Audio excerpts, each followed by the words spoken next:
Hello everyone. So in our today's video, we will check about the mobile numbers with some validation. Like suppose we want a mobile number first digit starting with only 7, only 8 and only 9.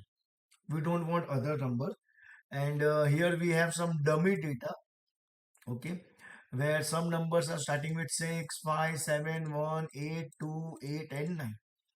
So what I will do, I will write the regular expression that I want it to start with 7, 8 or 9. So 7 dash 9 will be my first condition. It should start from here. So we are done with the first number.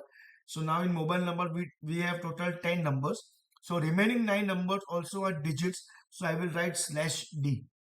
That is digits only after that. And obviously I want 9 numbers after that. So I will write curly bracket and 9. It will check for exactly 9 next digits. So control S and F5. See, it will start from 7, 8 and 9 and we are getting those mobile numbers only.